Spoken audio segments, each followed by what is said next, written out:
하나님과 복된 하나님의 말씀 사무엘하 4장 1절에서 12절까지의 말씀을 교독하도록 하겠습니다. 사무엘하 4장입니다. 구약성경 469페이지 사무엘하 4장 1절에서 12절 말씀 교독하겠습니다. 1절 제가 먼저 읽겠습니다. 사울의 아들 이스보셋은 아브넬이 헤브론에서 죽었다 함을 듣고 손에 맥이 풀렸고 온 이스라엘이 놀라니라.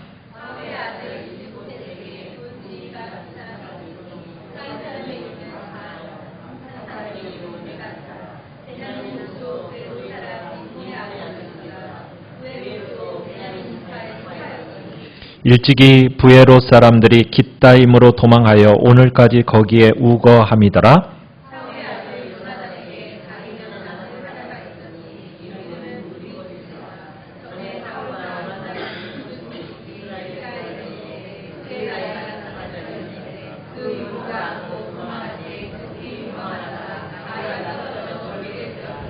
부에롯 사람 림몬의 아들 레갑과 바하나가 길을 떠나 볕이 쬐을 때쯤에 이스보셋의 집에 이르니 마침 그가 침상에서 낮잠을 자는지라.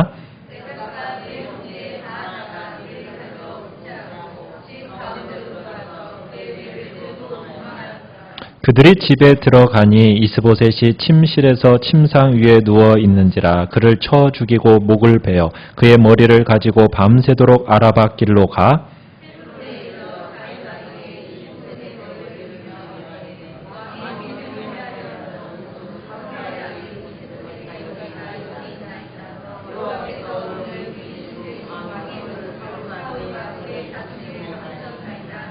다윗이 부에롯 사람 림몬의 아들 레갑과 그의 형제 바하나에게 대답하여 그들에게 이르되 내 생명을 여러 환난 가운데서 건지신 여호와께서 살아계심을 두고 맹세하노니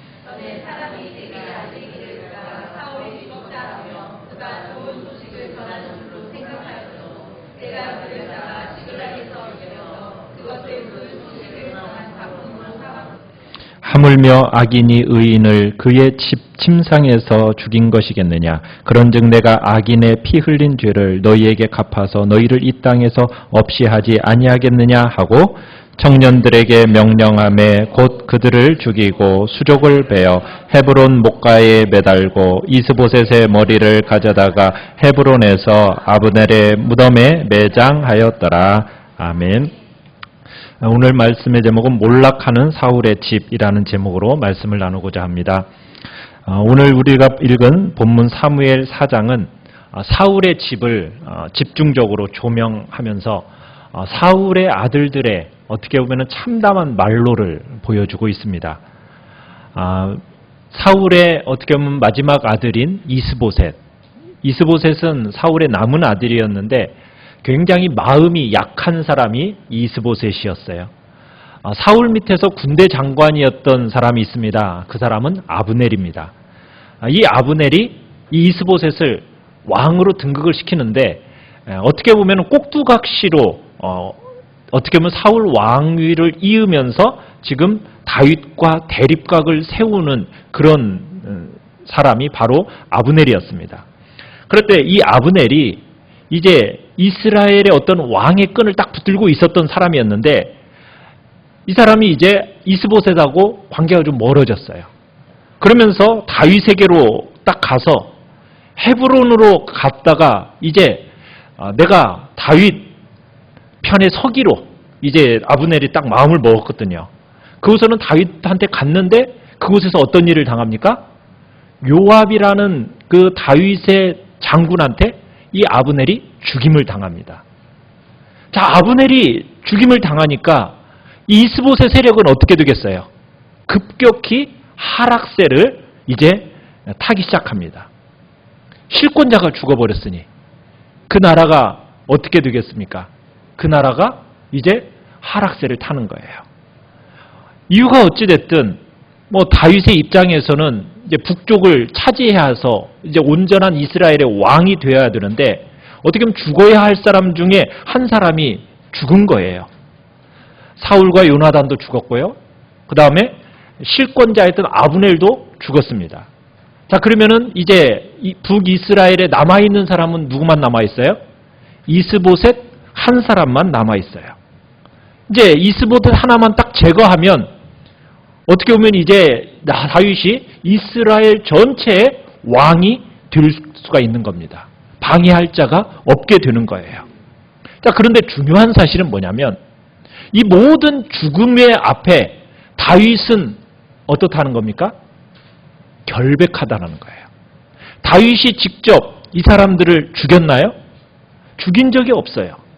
이들의 모든 죽음 앞에 다윗의 의지와 상관없이, 관계없이 이런 일들이 일어나고 있다는 거예요. 다윗은 어떤 마음으로 지금 왕위를 계획하고 있는 겁니까? 자신이 직접 왕위를 찬탈하기 위해서 사람을 죽이고 그 일을 계획하면서 나간 적이 없어요. 모든 것들을 다 어떻게 하고 있어요?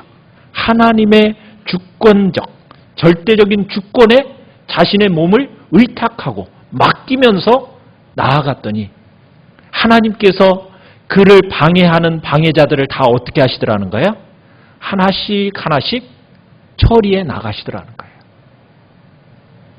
우리의 삶에 있어서 하나님 앞에 나의 주권을, 하나님의 절대 주권에 나를 맡기는 것.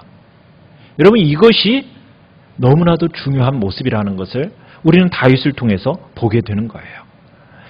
하나님의 절대 주권에 몸을 맡기는 자의 축복. 그 축복이 다윗의 생애에 있었던 것처럼 우리들도 하나님의 절대 주권에 우리 자신을 내어 맡기는 겁니다. 자, 이스보셋은 아브넬이 죽었다는 소식을 들었어요. 자, 그랬더니 4장 1절을 한번 보십시오. 사울의 아들 이스보셋이 이제 아브넬이 헤브론에서 죽었다함을 듣고 어떻게 됐다고 얘기합니까? 손에 맥이 풀려버렸어요. 손에 맥이 풀려버렸어요. 모든 용기가 다 상실되어져 버렸습니다. 왜 그랬을까요? 성경에서 일관되게 강조하는 한 가지 원리가 있습니다. 그건 뭐냐면 의인은 흉한 소식 앞에서도 용기를 잃지 않지만은 악인은 흉한 소식 앞에서 맥이 풀려버린다는 거예요. 흉한 소식이 들려올 때 그 사람이 어디에 기초를 두고 있느냐가 확실하게 보여지는 거예요. 그 사람이 사람에게 기초를 두고 있는가? 아니면은 그 사람이 하나님께 기초를 두고 있는가? 그것을 알려면은 그 사람에게 들려오는 흉한 소식에 그 사람이 어떻게 반응하는지를 보면 알 수가 있어요. 자, 이스보셋이 지금 맥이 풀려버렸어요. 왜 맥이 풀렸겠습니까? 왜 이스보셋이 맥이 풀릴 수밖에 없었던 이유가 뭐겠어요? 이 이스보셋은 하나님을 의지하지 않고 하나님을 신뢰하지 않고 사람의 힘을 믿고 나라를 세우려고 했기 때문에 지금 맥이 풀려버린 겁니다. 사랑하는 성도 여러분, 사람을 의지하면 처음에는 일이 잘 되는 것 같아요. 그런데요, 시간이 가면 갈수록 일이 힘들어집니다. 사람을 의지하면 사람은 망해요. 좀 처음에는 좀 힘들다 할지라도 우리는 누구를 의지해야 됩니까? 하나님을 의지해야 돼요. 하나님을 의지하면 사람이 때로는 우리를 배신하고 또 내가 믿고 의지했던 사람이 사라지거나 죽는 일이 생긴다 할지라도 모든 것이 끝장나지는 않는다라는 거예요. 여러분, 여러분의 인생의 기초가 어디에 서 있으십니까? 사람에게 서 있습니까? 하나님께 여러분의 기초가 서 있으십니까? 여러분의 기초가 어디에 서 있는지는 위기의 때가 되면 나타납니다. 여러분, 히스기야 왕, 여러분 우리가 구약에 있어서 히스기야 왕을 우리가 압니다. 이 히스기야 왕은 히스기야 왕 시대 때 아수르라는 나라에 사네립이라는 왕이 쳐들어왔어요. 그리고는 조롱에 가까운 말로 편지를 보냈습니다. 유다의 멸망을 예고하는 편지를 히스기야 왕한테 사신을 통해서 보냈어요. 만약 히스기야가 자기의 지혜와 자기의 능력으로 나라를 경영하는 그런 일을 했더라면 아마 그런 불벼락 같은 소식 앞에 히스기야가 맥이 풀려버렸을 겁니다. 그런데 그때 히스기야는 그 편지를 딱 받는 순간 어떻게 하지요? 그 편지를 들고 어디로 갑니까? 하나님의 전에 들어갑니다. 하나님 앞에 적의 수장이 보낸 그 편지, 유다를 멸망케 하겠다는 협박을 담은 그 편지를 그대로 들고 하나님 앞에 나아가서 그분 앞에 그대로 아뢰입니다. 그때 하나님께서 히스기야에게 은혜를 주시고 힘을 주시고 용기를 주셔서 다시 회복되어지고, 그리고 아수르와 그 나라가 결국에는 그 나라가 패배하는 것을 경험하게 돼요. 우리의 삶에 있어서도 마찬가지입니다. 하루에도 좋은 소식, 흉한 소식이 여러 번 들려올 때가 있을 겁니다. 그때 여러분의 반응은 어떻게 보면은 여러분의 믿음을 측정하는 시금석이 되는 겁니다. 그 좋은 소식과 흉한 소식 앞에 내가 어떻게 반응하는가, 이것이 우리의 믿음의 시금석이란 얘기예요. 내 인생이 누구에게 기초를 두고 있는가, 내가 무엇에 기초되어 살아가고 있는가, 여러분 그것을 나타나는 것은 뭘 보면 알 수 있느냐면 내게 들려오는 그 흉한 소식 앞에 나의 반응이 내가 어디에 내 인생을 기초로 두고 있고 살았는지가 명확하게 드러난다는 거예요. 흉한 소식 앞에 이를 어떡하지? 우왕좌왕하는 사람, 흉한 소식 앞에 무너지는 사람, 그 사람의 기초는 하나님께 기초를 두는 게 아니에요. 하나님께 기초를 두는 사람은 흉한 소식이 딱 들려오는 순간 어떻게 할까요? 은혜의 보좌 앞에 나아가서 그 흉한 소식을 하나님 앞에 아뢰는 겁니다. 하나님께 나아가는 자, 하나님께를 찾는 자, 하나님이 외면하지 아니하시고 하나님이 그에게 상을 주신다는 사실을 믿고 그분 앞에 나아가서 내게 들려오는 그 흉한 소식을 아뢰는 겁니다. 은혜의 보좌 앞으로 나아가는 겁니다. 그곳만큼 내게 안전한 곳이 없다, 이 사실을 인정하고 나의 그 흉한 소식을 들고 하나님의 보좌 앞에 나아가는 거예요. 거센 비바람이 몰아치는 내가 벌판에 서 있는 것처럼 느껴진다 할지라도 그곳에서 은혜의 보좌만 찾을 수 있다면 그 사람의 마지막은 승리가 있다라는 것, 참된 성공의 자리가 보장받는다는 사실을 믿으시길 바랍니다. 사랑하는 성도 여러분, 하나님의 섭리의 방식이라는 건요, 때로는 우리의 생각하고는 너무나 다릅니다. 근본 원리 자체가 달라요. 우리는 빈들에 딱 쓰는 순간 우리는 마음에 낙심과 절망이 찾아올 수 있어요. 그런데요, 그 벌판이라는 곳이, 광야라는 곳이 하나님께서 우리를 준비하시는 자리라는 것을 믿으시길 바라요. 여러분들이 때로 빈들에 서 있는 것처럼 느껴질 때가 있을 겁니다. 내 처지, 내 환경을 볼 때 정말 내가 벌판에 서 있는 것처럼 막막한 그런 마음이 들 때, 여러분이 그 빈들에 서 있을 때 하나님이 내 인생을 다루시는 그 인생 속에서 지금 가장 중요한 일을 준비하고 계심을 믿으시길 바라요. 사무엘하 지금 4장을 읽으면서 내 인생의 문이 지금 열리고 닫히고 있는가? 여러분 그것을 넘어서야 됩니다. 열리고 닫히는가? 이것에 의해서 일희일비 그렇게 할 것이 아니라는 거예요.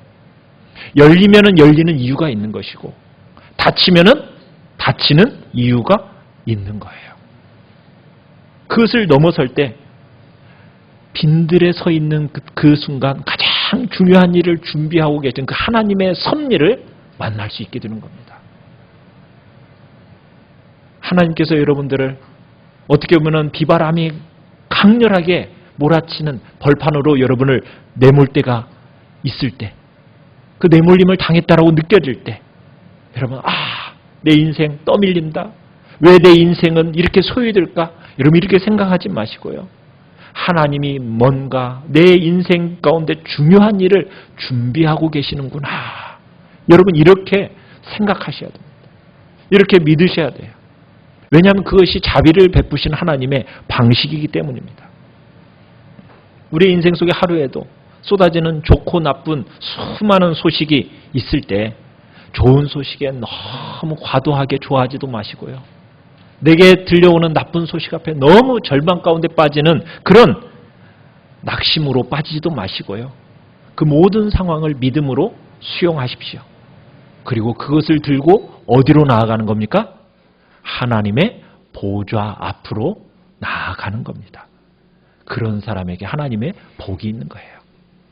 그런데 오늘 우리가 보는 이스보셋은 그의 기초가 어디였어요? 아브넬이라는 사람 위에 그의 왕권의 기초를 두어버렸기 때문에 아브넬이 딱 죽어버리니까 어떻게 돼버려요? 맥이 풀려버리는 거예요. 우리의 기초는 사람에게 기초를 둘 것이 아니라 만왕의 왕, 만주의 주가 되시는 그 하나님께 여러분의 기초를 두시기를 간절히 바랍니다. 자, 아브넬이 죽었다는 소식은 온 이스라엘까지도 놀라게 만들었습니다. 간장을 녹여버렸어요. 이미 불확실한 미래에 대한 불안감도 갖고 있는데 갑자기 전혀 예측 못한 일이 지금 벌어진 거예요. 나라의 통일을 놓고 다윗과 협상하러 갔던 그 아브넬이 헤브론에서 뭘로 돌아온 겁니까? 시체로 돌아온 거예요. 그러니 이 이스라엘 충격이 이루 말할 수가 없었습니다. 자, 그때 두 사람, 군 지휘관이었던 두 사람이 지금 등장을 합니다. 베냐민 지파에 속한 형제가 일을 저지릅니다. 자, 그들의 이름은 뭐라고 나와 있습니까? 2절에 보니까 한 사람은 바하나, 한 사람은 레갑. 자, 이 레갑과 바하나가 한 가지 일을 꾸밉니다. 음모를 꾸밉니다. 실권자 아브넬이 갑자기 죽어버리니까 이제 이 사람들도 뭔가 음모를 꾸미는데 어떤 음모를 꾸몄어요? 왕 이스보셋을 죽이기로 한 겁니다. 자, 그러면서 이 사람들이 어디로 가느냐? 5절로 가보시면은 이 레갑과 바하나가 이스보셋의 집에 굴량미를 가지러 가는 척하고서는 궁으로 들어가서 파수꾼 몰래 이스보셋의 침실에 잠입해가지고 이스보셋을 암살을 합니다. 자, 그때 이스보셋은 뭐 하고 있었어요? 잠을 자고 있었습니다. 무슨 잠? 낮잠. 그죠? 무슨 이유로 깊은 낮잠에 빠졌었을까요? 여기서 보면은 그렇게 얘기해요. 5절에 볕이 쬐을 때쯤 이렇게 쓰여 있습니다.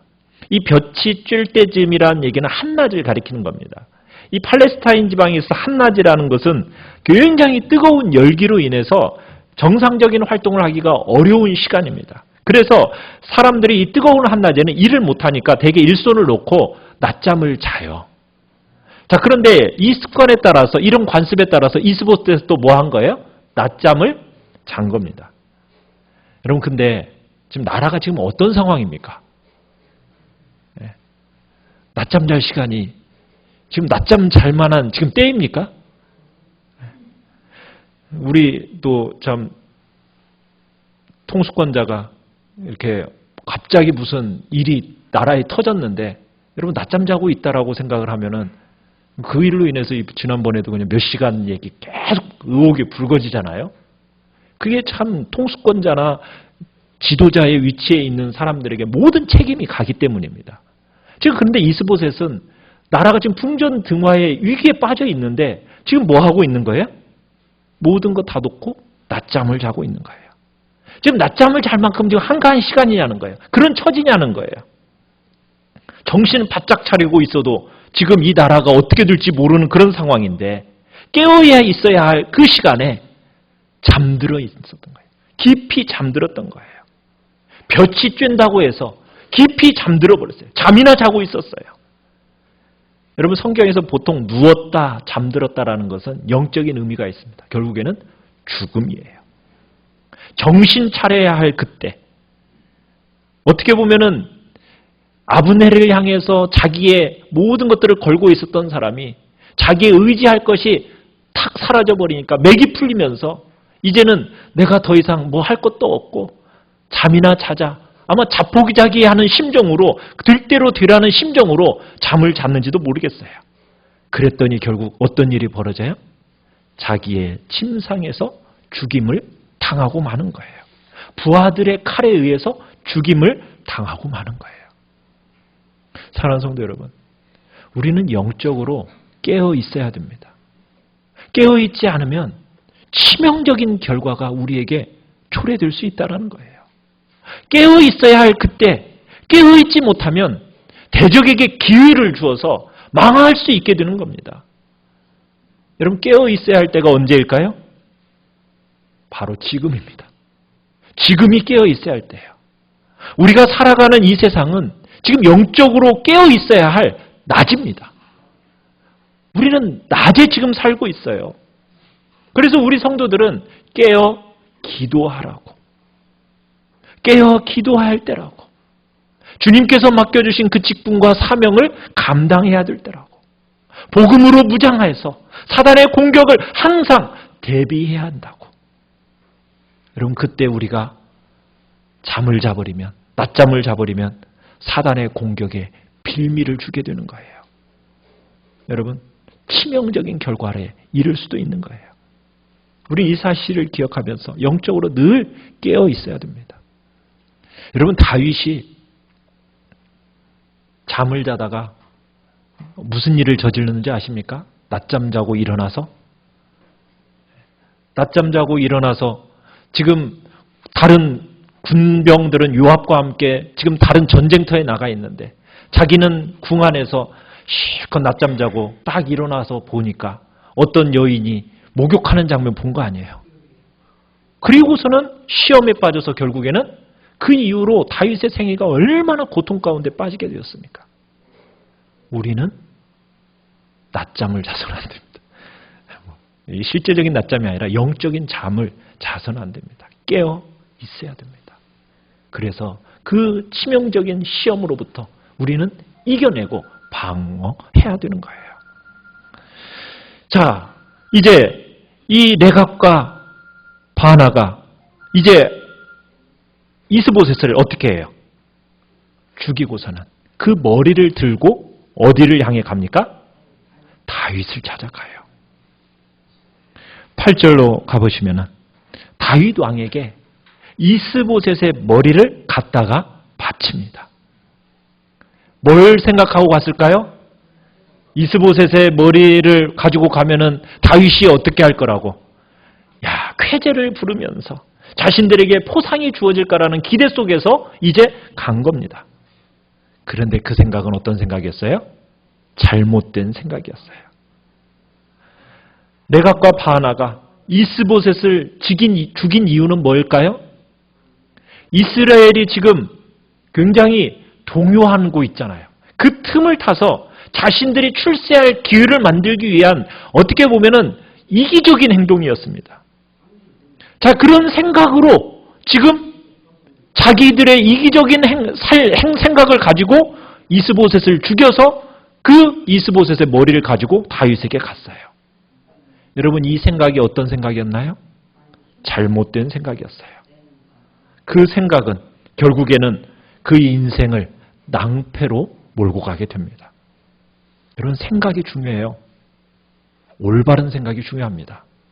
이기적이고 기회주의적인 생각을 가지고 가는 인생은 하나님의 나라에 들어설 자리가 없습니다.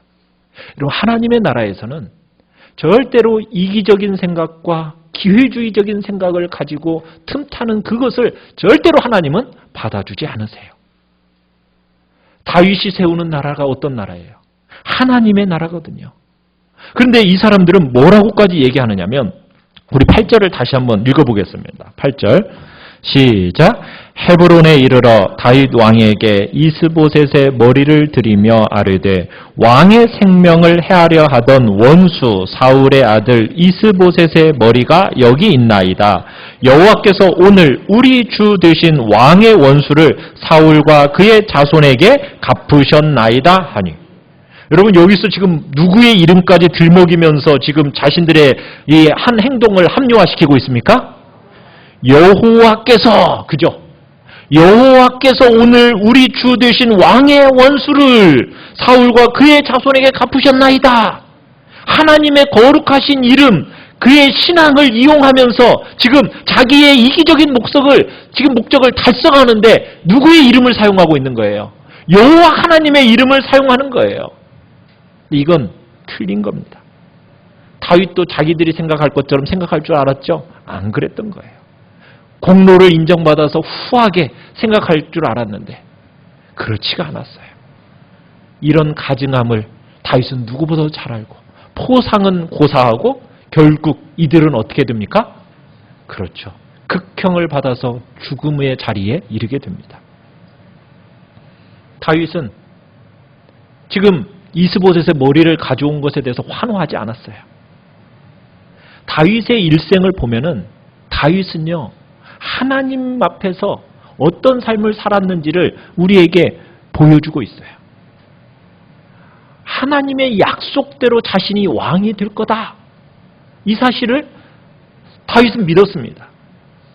왕자로 나아가는 길목 속에 끊임없이 무슨 일이 있어요?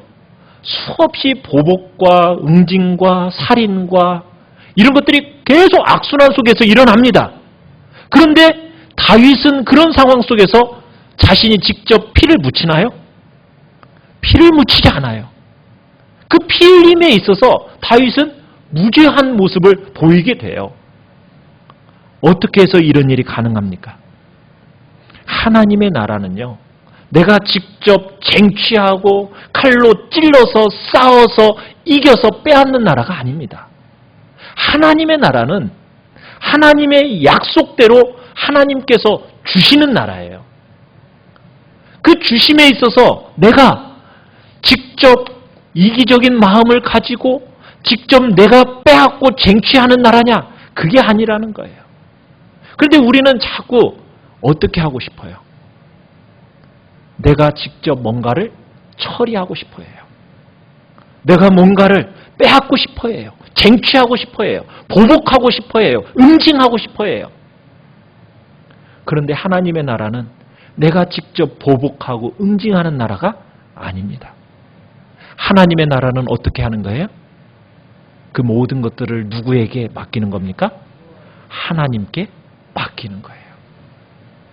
내게 억울함이 있을 때 그 억울함의 과정 속에서 그것을 누구에게 맡기는 거예요? 하나님께서 처리해 주시도록 맡기는 나라예요. 내가 직접 보복하고 응징하는 나라가 아니에요. 그 원수가 때로는 죽임을 당할 때에도 그 일로 인해서 내가 박수치고 환호하는 나라가 아닙니다. 다윗은 사울이 죽고 요나단이 죽고 아브넬이 죽을 때 그리고 오늘 이스보셋이 죽을 때에도 그들의 죽음 앞에 어떠한 모습을 보이던가요? 그들의 죽음에 대해서 애도합니다. 그들을 향해서 불쌍한 마음을 가지고 긍휼히 여기는 마음을 가지고 그들을 향한 애가를 부르는 모습을 보게 돼요. 그러면서 이렇게 얘기해요. 11절을 보시면 한번 같이 한번 읽어보죠. 시작. 하물며 악인이 의인을 그의 집 침상 위에서 죽인 것이겠느냐. 그런즉 내가 악인의 피 흘린 죄를 너희에게 갚아서 너희를 이 땅에서 없이 하지 아니하겠느냐 하고. 자, 이스보셋을 가리켜서 뭐라고 얘기하느냐면 의인이라고 표현을 합니다. 그죠? 악인이 의인을 그의 집 침상 위에서 죽인 것이겠느냐. 그러면서 레갑과 바하나를 처형하는 거예요. 하나님의 나라에서는요, 절대로 기회주의적인 태도를 가지는 사람들은 그 나라에 어울리지 않는 사람들이에요. 그 사람들은 다 하나님께서 그 나라에 설 수 없도록 하나님께서 배제시켜버리는 겁니다. 하나님의 나라는 어떻게 이루어져 가는 걸까요? 하나님의 때와 역사를 기다리면서 하나님께서 이루실 때까지 조용히 참고 기다리는 그것을 주님은 원하시는 거예요. 다윗은 그렇게 참고 기다렸고 마침내 하나님께서 그의 나라를, 주님의 나라를 지금 다윗을 통해서 이루어 가시는 것을 우리가 보게 되는 겁니다. 자, 그런데 우리가 사장을 보면은 뜬금없는 한 구절이 있습니다. 한번 찾아보십시오. 뜬금없는 한 절이 있어요. 뭘까요? 몇 절일까요? 4절입니다. 4절. 아니, 지금 얘기가 쭉 진행되다가 갑자기 4절이 뜬금없이 하나가 딱 끼어 들어가 있습니다. 앞뒤 전혀 문맥과 상관없이 지금 4절이 뚝 들어가 있어요. 자, 무비보셋이라는 사람이 나옵니다. 자, 무비보셋은 누구입니까? 네, 사울의 집 후손이요, 요나단의 아들입니다. 자, 그런데 이 무비보셋이 어떻게 되었다라는 거예요? 두 다리를 절게 되었다라는 거예요. 사울과 요나단의 전사 소식을 듣고 나서 유모가 5살 난 무비보셋을 안고 급하게 도망가다가 아이를 그만 떨어뜨려가지고 그만 다리가 어떻게 됐어요? 다치게 되었고 영구적인 불구자가 된 겁니다. 자, 그런데 아니 갑자기 왜 무비보셋의 이야기는 여기에 뜬금없이 들어가 있을까요? 그 이유 중에 하나는 사울 집안의 비참한 종말을 보여주기 위해서 여기에 집어넣었어요. 할아버지도 죽고 아버지도 죽었어요. 게다가 본인은 어떻게 됩니까? 두 다리를 절뚝거리는 장애를 입게 됩니다. 이제 무비보셋을 실질적으로 보호할 보호자가 있어요, 없어요? 없어요. 그런데 이 무비보셋의 보호자가 되는 사람이 나타납니다. 누가 무비보셋을 보호해주죠? 다윗이 보호해주게 돼요. 왜요? 요나단과 한 언약 때문이었습니다. 자, 그런데 이 무비보셋을 품는 과정이 굉장히 중요합니다. 왜요? 우리 5장으로 넘어가 봅시다. 5장 6절에서 8절입니다. 자, 5장 6절에서 8절을 같이 한번 읽어보겠습니다. 제가 6절을 먼저 읽겠습니다.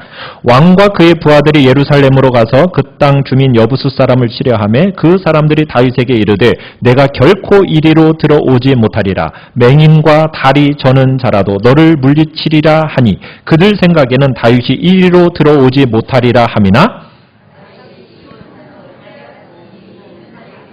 같이 읽습니다. 그날에 다윗이 이르기를 누구든지 여부스 사람을 치거든 물 깃는 데로 올라가서 다윗의 마음에 미워하는 다리 저는 사람과 맹인을 치라 하였으므로 속담이 되어 이르기를 맹인과 다리 저는 사람은 집에 들어오지 못하리라 하더라. 이게 무슨 얘기냐면 헤브론에 있던 다윗이 예루살렘으로 군사를 이끌고 올라갔습니다.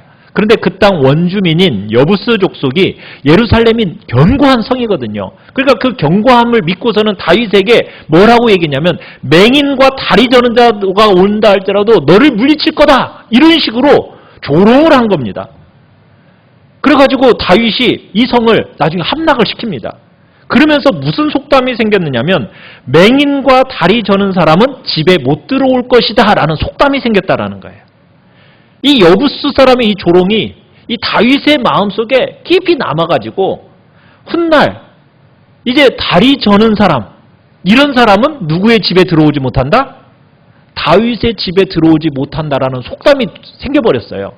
자, 그런데 다윗이 훗날 다리 저는 사람을 자기 집으로 받아들입니다. 그 사람이 누구예요? 무비보셋이에요. 무비보셋은 두 다리를 저는 장애를 입은 사람이에요.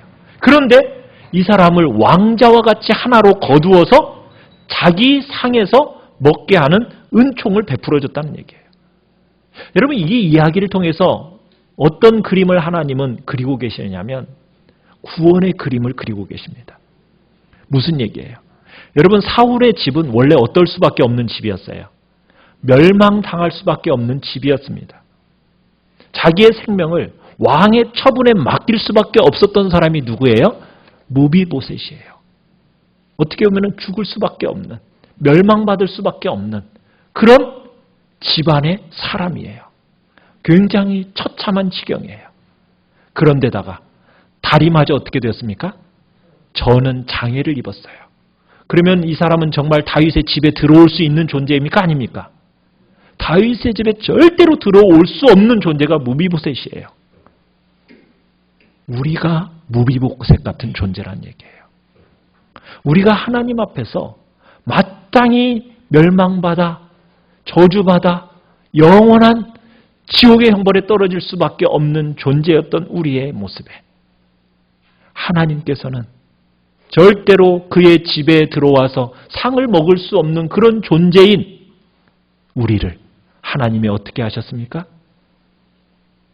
다윗의 왕의 상에서 먹게 하셨던 것처럼 우리를 동일하게 한 상에서 먹게 하는 하나님의 가족으로 우리를 부르셨다는 사실이에요. 예수님의 그 찔림으로 우리가 나음을 입게 되었고 그가 대신 고난을 겪었기에 우리가 하나님의 가족이 되어서 하나님과 한 상에 이제 둘러앉아 같이 먹을 수 있는 은혜를 얻는 그런 존재가 우리가 되었다라는 겁니다. 여기에 우리 기독교의 넉넉함이 있는 겁니다. 넉넉하고 부요한 하나님의 사랑, 이 사랑에 우리의 눈이 뜰 수 있기를 간절히 바랍니다. 무비보셋과 같은 존재가 바로 나였고 감히 하나님의 상에 그의 가족으로 내가 들어갈 수 없는 그런 존재된 나를 하나님께서 나를 부르셔서 이 복된 자리로 나를 이끌어 주셨구나. 이 은혜에 우리 귀한 성도님들이 감격하고 이 자리에 있음에 하나님 앞에 찬양하며 나아가시기를 간절히 축원합니다. 우리 시간에 같이 찬양을 합시다.